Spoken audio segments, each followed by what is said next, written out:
Muito boa noite a todos. Que Jesus nos abençoe, nos ampare, que nós possamos aprender mais um pouco essa noite sobre os 15 princípios fundamentais, que é a nossa proposta de estudo.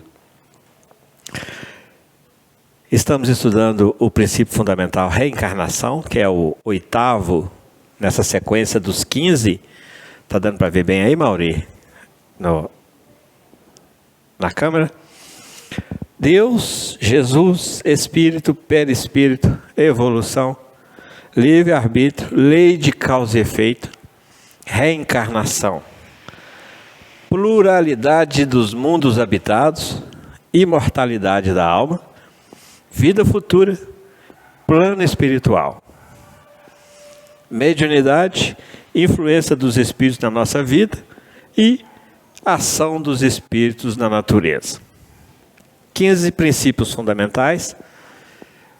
A doutrina espírita, codificada por Allan Kardec, traz para nós alguns deles, e um grupo aqui de Belo Horizonte, estudando as obras básicas, garimparam os demais dentro das obras básicas, estabelecendo e identificando-os como sendo os princípios fundamentais dessa doutrina. Que são princípios fundamentais? São aqueles princípios sobre os quais se assenta toda a doutrina espírita. Então a doutrina espírita passa por eles. Ela se justifica, ela se estrutura por intermédio deles. Se contrariar qualquer um deles, a doutrina espírita ficaria comprometida como verdade, como expressão da verdade que ela é. Então é por isso que a gente estuda com tanto carinho, com tanta particularidade, associando cada um deles com os outros 14, para que assim a gente possa ter uma visão um pouco mais aprofundada da própria doutrina espírita. Então hoje nós vamos na sequência estudar a reencarnação, associando-a com os demais princípios fundamentais. Vamos fazer a nossa prece, para que nós possamos iniciar o nosso estudo, na paz do Senhor.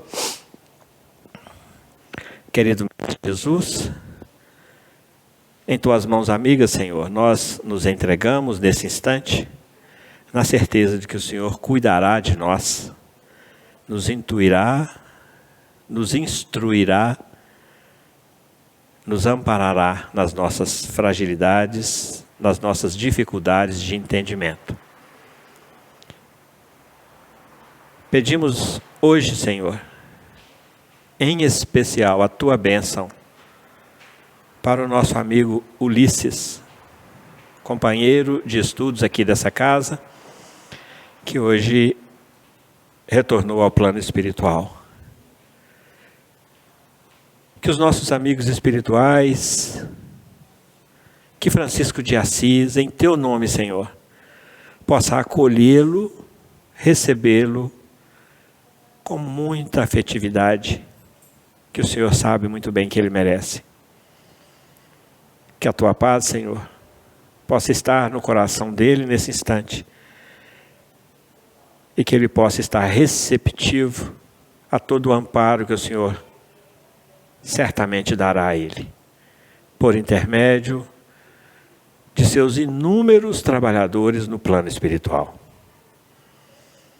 E é nessa certeza, Senhor, que nós entregamos aos Teus cuidados o nosso querido amigo. Quanto ao nosso estudo, Senhor, de hoje, abençoe-o para que nós possamos aprender mais e nos aproximarmos mais do Teu pensamento. E principalmente, Senhor, nos aconchegarmos mais no Teu coração. Que a Tua paz seja a tônica do nosso estudo de hoje. Abençoe-nos a todos, encarnados e desencarnados aqui presentes. Fica conosco, Senhor, agora e em todos os momentos da nossa caminhada.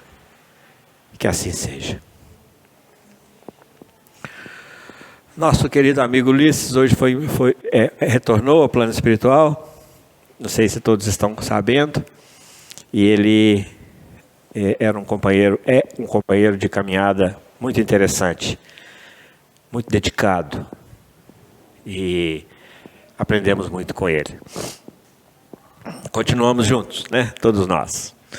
Vamos então na sequência. Nós estamos focando na reencarnação. E nos nossos encontros passados, nós relacionamos a reencarnação com os anteriores. Livre-arbítrio, perispírito, lei de causa e efeito, evolução. E hoje nós vamos avançar um pouco mais, reencarnação e lei de causa e efeito, e reencarnação e associá-lo com os demais princípios fundamentais. Associar o princípio reencarnação com os demais princípios fundamentais. Reencarnação e lei de causa e efeito, que nós não tivemos a oportunidade de falar bastante nos vídeos anteriores. A reencarnação em si já é uma aplicação da lei de causa e efeito. Porque o espírito só reencarna enquanto ele tem necessidade de reencarnar. Chega no momento em que ele não precisa mais reencarnar. E esse momento é precisamente o momento em que ele está quite com a lei de Deus. Não está mais devendo para com as leis divinas, e não tem necessidade mais de reencarnar aqui em mundos de expiações e provas. E não tem mais necessidade de reencarnar em mundos materiais. Então nós dizemos que enquanto o espírito está reencarnável, ou seja, enquanto ele está necessitado de reencarnação, ele é chamado de espírito errante e que vive na erraticidade. Estamos falando isso porque nós vamos ver esse termo lá nas obras básicas e vamos ficar sem entender. O que é o espírito estar na erraticidade? É ele estar ainda passível de reencarnar.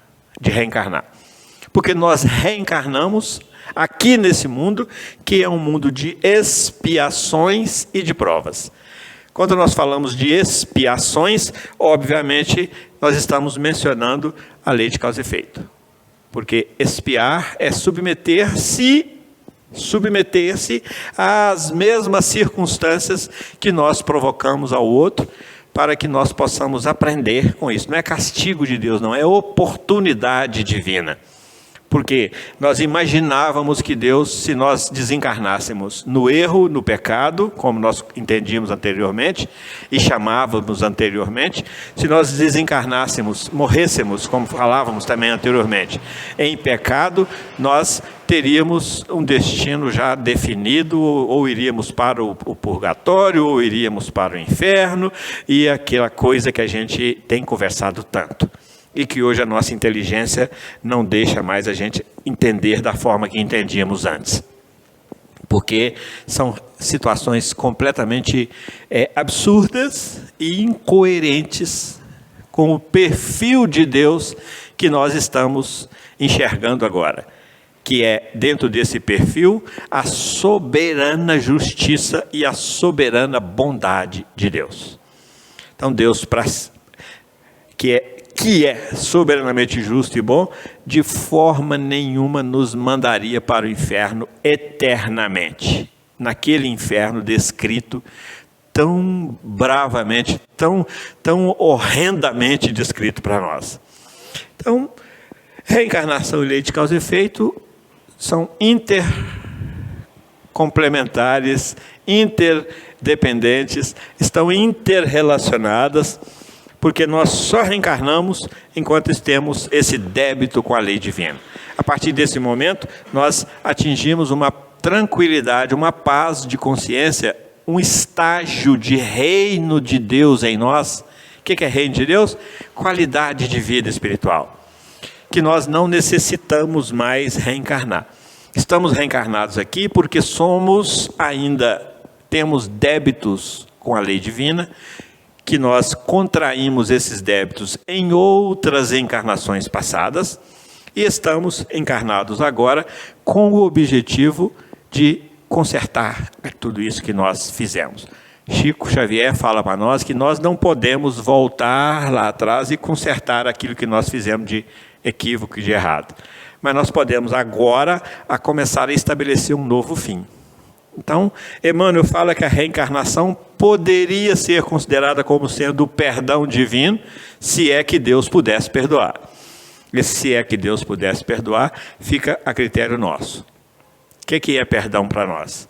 O que é castigo para nós, né? Então, vimos aqui essa inter-relação da lei de causa e efeito com a reencarnação. Pluralidade dos mundos habitados. Essa foi a grande inovação que o Espiritismo trouxe para nós, em termos de princípio fundamental. Porque Deus, Jesus, Espírito, Perispírito. Perispírito também foi novo. Foi bem novo. Novo para nós ocidentais. Mas para os orientais é um conhecimento já milenar. Então os orientais já trabalham, já estudam o perispírito. Só que nós ficamos atrasados, nós ocidentais ficamos atrasados em relação a isso. Aliás, nós ficamos atrasados em relação a muitas coisas no campo religioso.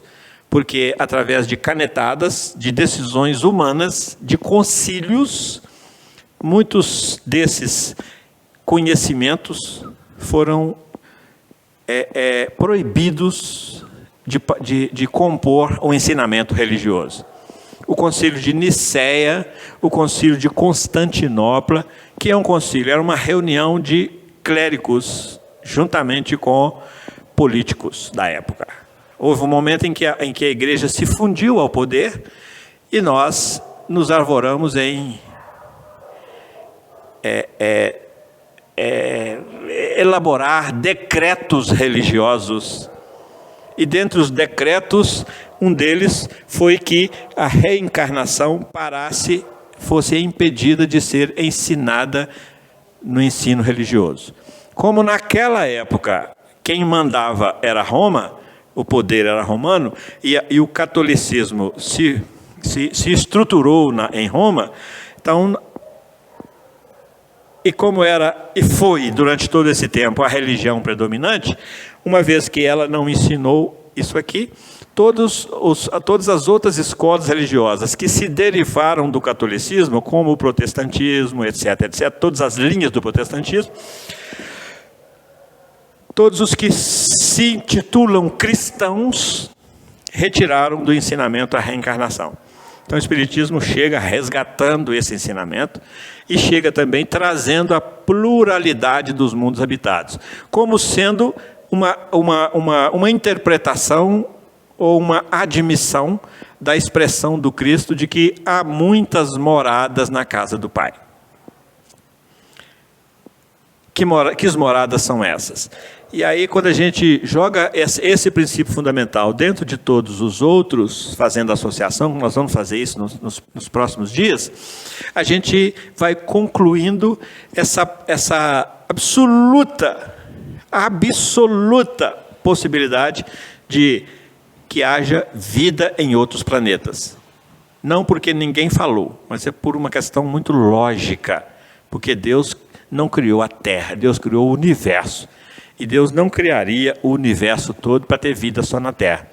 E hoje a gente já tem recebido, inclusive, visitas de moradores de outros planetas. Quem nunca viu um ET aí, gente? Hein? Quem nunca viu? De pertinho não. De pertinho não? É porque nunca nos olhamos no espelho, né? Para quem quiser ver um ET, basta se pegar no espelho corpo inteiro. Assim, falar, opa, eu vi um ET de corpo inteiro. E de pertinho. Porque certamente nós já tivemos oportunidade de estagiar em outros mundos também. E nós somos também espíritos que é um extraterrestre, é um espírito que está exercitando a sua vida em outros mundos além da Terra. Extraterra, além Terra. Tranquilo? Alguém ia falar, é você. Pode ficar à vontade.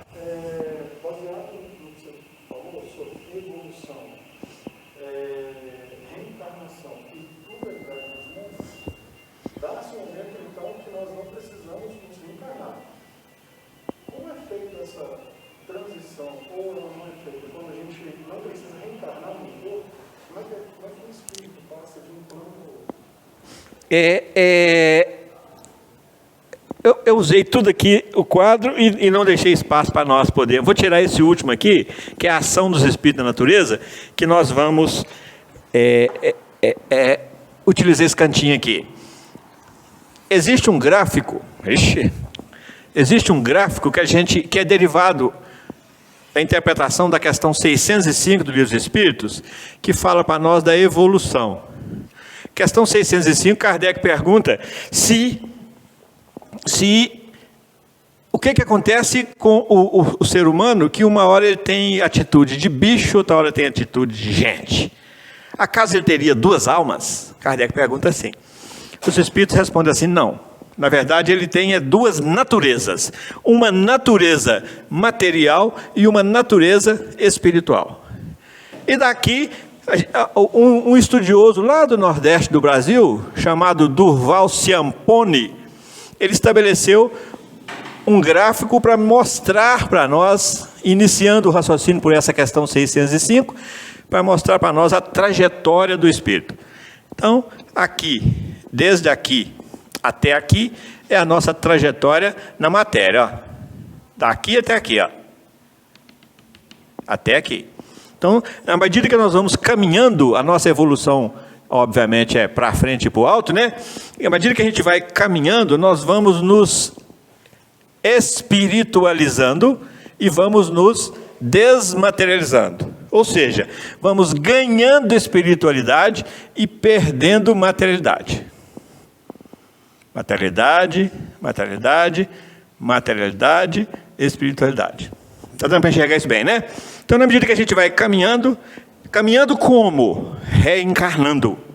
Tendo oportunidade de exercitar-se na vida, porque a vida é imortal e é espiritual. Então, quando nós estamos nessa encarnação aqui, por exemplo, nós temos isso aqui de espiritualidade e isso aqui de materialidade. Enquanto nós tivermos essa relação com a matéria, nós não necessitamos mais reencarnar. Aliás, nós necessitamos reencarnar. Quando nós perdemos isso aqui, aí nós nos depuramos e não temos mais nenhuma relação com a matéria. E, embora estejamos cá em cima, por exemplo, bem evoluídos, isso aqui é a linha da evolução, ó. Embora estejamos cá em cima, bem evoluídos, mas ainda existe um pouco de materialidade em nossa vida. E aí, reencarnamos para poder ir depurando isso, cada vez mais, depurando cada vez mais, até que chega no momento em que a gente atinge esse ponto aqui, que nenhuma relação mais a gente tem com a matéria. Não precisa mais de vir para a matéria. Tranquilo isso? Então, por que a gente vem para a matéria? Para se libertar dela. Para relacionar-se com ela e se desmaterializando e ir caminhando na direção da nossa essência. E qual que é a nossa essência? Espiritual. Aí o espírito está puro. O que é um espírito puro? É aquele que possui unicamente a sua essência espiritual. Porque é espírito que ele é, não é espírito que ele tem. Deu para clarear esse entendimento? Então, evolução, reencarnação e pluralidade dos mundos habitados, por aqui. Agora, enquanto isso, nós vamos estagiando não só na matéria, não só na Terra, mas em todos os mundos que compõem essa evolução de mundos também. Porque aqui estão os mundos superiores, aqui estão os mundos intermediários, e aqui estão os mundos... Opa, aqui, ó. Aqui estão os mundos inferiores.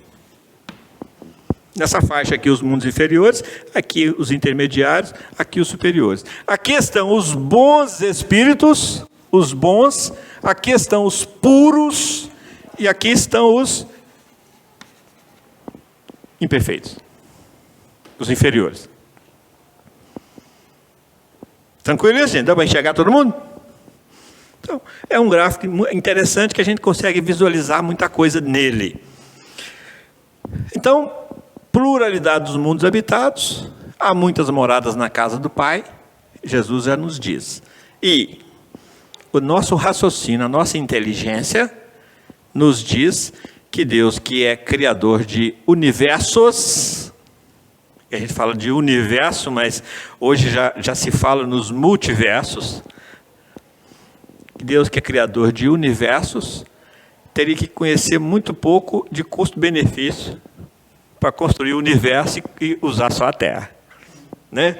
É uma questão lógica, racional. Lógica. E esses espíritos, quando Kardec pergunta a definição de espíritos para os espíritos, eles falam assim: os espíritos são seres inteligentes que povoam o universo. O universo é esse espaço composto de mundos e mais coisa que a gente ainda não sabe. Então, esses espíritos, os espíritos falam que não definem os espíritos como, os espíritos da codificação, não definem espírito como sendo ser inteligente que povoa a Terra, mas é que povoa o universo. E aí a gente vai cada vez mais garimpando informações, ajuntando-as para tirar conclusões mais complexas dessa absoluta certeza de que há outros mundos e há habitantes nesses outros mundos. E os espíritos que vêm complementar a codificação da doutrina espírita, nas obras complementares, esses espíritos vêm nos dizendo e nos ensinando e nos informando desses outros mundos que eles têm acessado, têm tido conhecimento, têm tido a oportunidade de visitar, de receber moradores desses outros mundos no plano espiritual. Então, nas obras de André Luiz, a gente depara comumente com essas informações. Alguma pergunta a mais? Nosso tempo? Alguma pergunta a mais, gente? Sim? Bem alto, por favor. Você falou essa questão sobre se Deus perdoasse, né, caso ele perdoasse. Você falou esse se, porque se houvesse esse perdão ou não existiria a lei de causa e efeito? Não. O perdão divino sempre existe. E Emmanuel fala para nós que a reencarnação pode ser considerada como sendo o perdão divino, se é que Deus pudesse perdoar.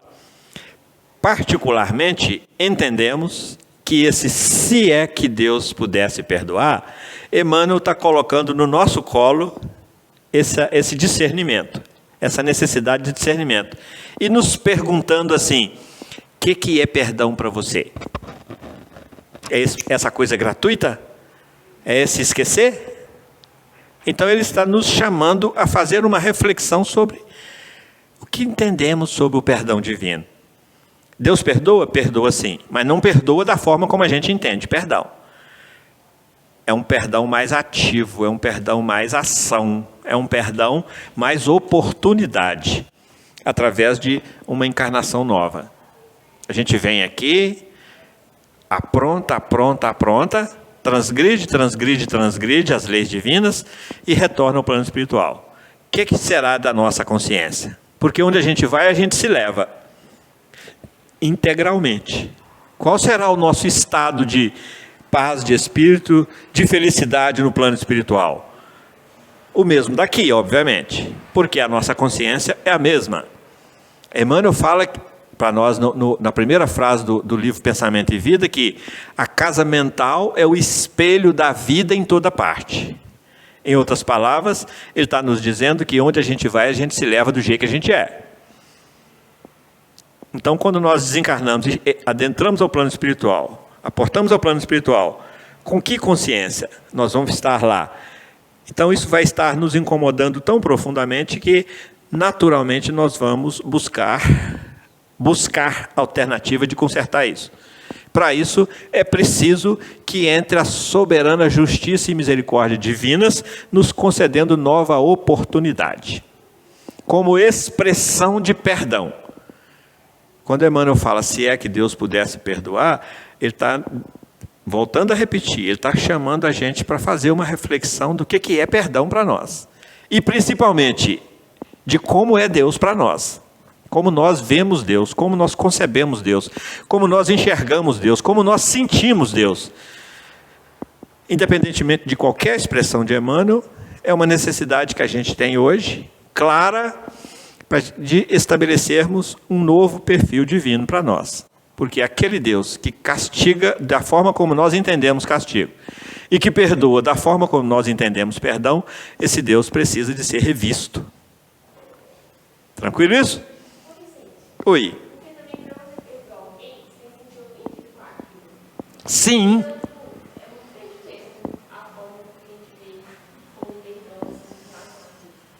Que aí a gente estaria entendendo que Deus não se ofende. Mas aí nós, ao mesmo tempo, estaríamos colocando Deus lá e nós cá. E aí nós precisamos de voltar ao Deus imanente e sentirmos Deus dentro de nós. E aí já começa um desconforto. Mas a reencarnação já é a prova do perdão, porque se ele quisesse não perdoar, a gente nem estaria aqui. A Lúcia falou que a reencarnação já é a prova do perdão. Ele diria, não vai, fica lá com você, não, já que você vem, reencarna. Mas não, eu perco toda a reencarnação, ou depois você perca, já voltar para ficar. Se Deus fosse como a gente, e perdesse a paciência com a gente, e não nos desse novas oportunidades, e quando a gente desencarnasse, o que ele ia falar? Ah, vai para o inferno, né? Vai para o inferno. Fica de uma vez lá no inferno, vai para o inferno. Mas assim, esse é o perfil divino que nós precisamos de buscar. A luz, gente, nós precisamos de dar uma estudada na questão 12 do Livro dos Espíritos, que traz para nós os atributos de Deus. O que é isso? As peculiaridades, as características de Deus, a natureza divina, aquilo que caracteriza Deus. Para que a gente redefina um perfil divino para nós com um pouco mais de proximidade com essa soberana justiça e misericórdia de Deus. O convite é para a gente ir lá e não é ler, não, é pensar na questão 12, que traz para nós os atributos da divindade. Assim como a gente precisa de ir lá na questão 919 e pensar em nós. Qual é o meio mais adequado para eu tirar o melhor proveito nessa encarnação? Kardec pergunta.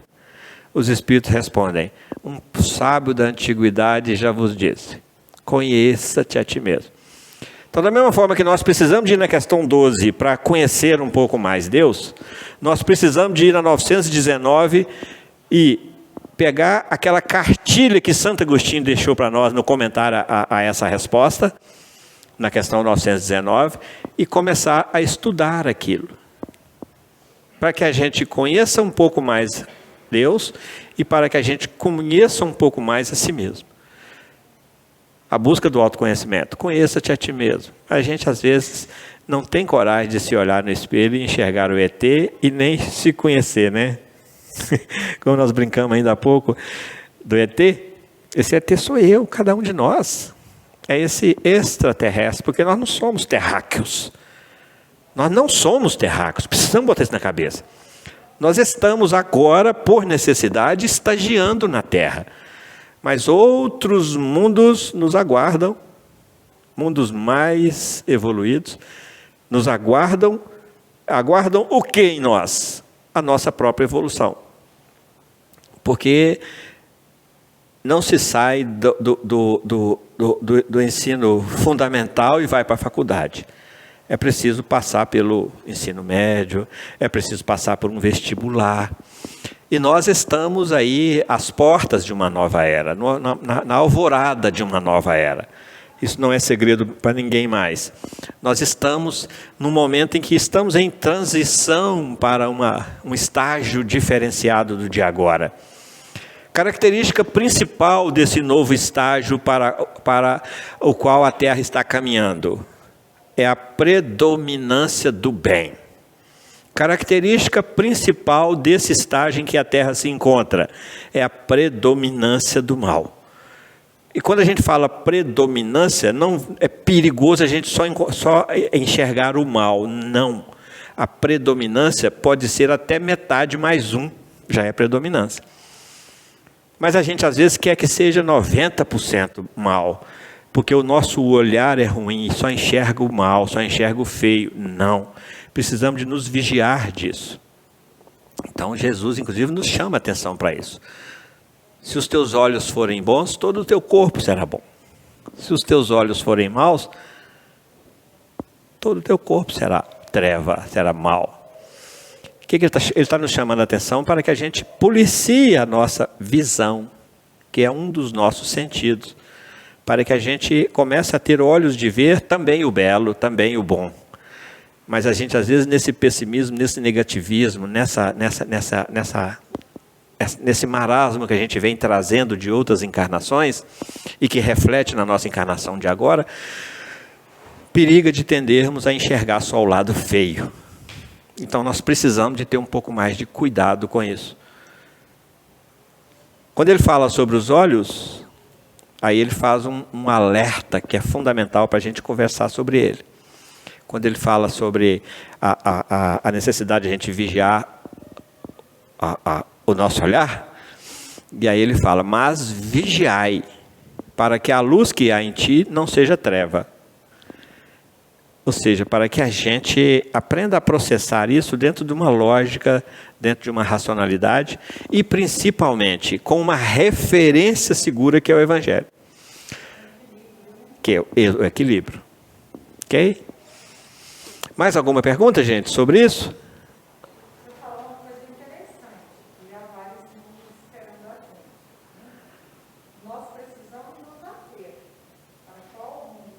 Sim, sim. Sim, sim. Não basta querer, não basta desejar um mundo melhor que esse, simplesmente. É preciso conquistar, se esforçar. E Jesus define isso para nós quando ele estabelece com clareza a justiça divina que rege tudo isso. Quando ele fala, a cada um será dado segundo as suas obras. Ou,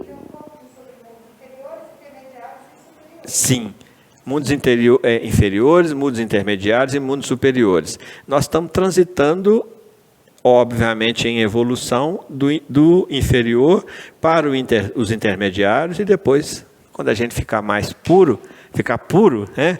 Ou seja, não tiver mais nenhuma relação com a matéria, quando tivermos atingido a infalibilidade moral, não precisa reencarnar mais não precisa mais, aí nós podemos ir lá para um mundo ditoso, um mundo superior. Sim?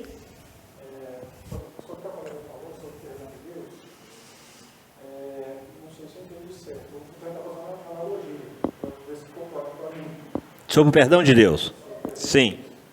Deus te criou, Deus sabe os seus defeitos, as suas qualidades. Ele conhece essa situação de que nós precisamos reencarnar para que nós evoluamos até chegar ao estado de pureza. Sim. Sabendo disso, que nós somos imperfeitos e tal, cada um tem a sua consciência do que é perdão de Deus. Cada um tem a sua consciência. E cada um tem uma expressão divina para si. O Deus que eu concebo, segundo o meu entendimento, não necessariamente tem que ser igual à concepção de cada um. Embora seja o mesmo Deus. Então ele é multifacetário para nós, né? Não pode? Dado o fato de que quando Jesus foi crucificado, ele perdoou o ladrão que estava na cruz ao lado.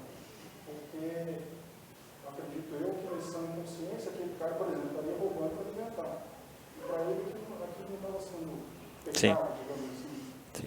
É. Então, o que é pecado para mim, talvez não seja pecado para o cara lá.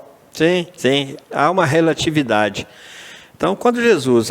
Mas assim, a expressão mais significativa do perdão do Cristo do alto da cruz é exemplificar para nós que o perdão tem que ser incondicional. Porque enquanto nós estivermos condicionando o perdão às nossas conveniências, então não se fala em perdão.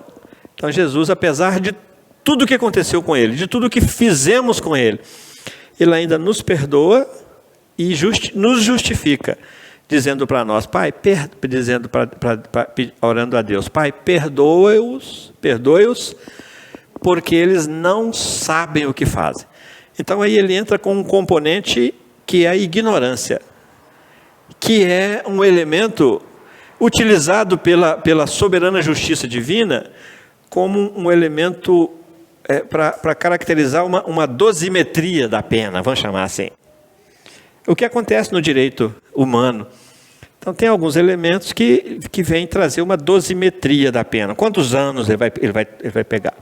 Então tem alguns atenuantes. E a ignorância é um atenuante para nós.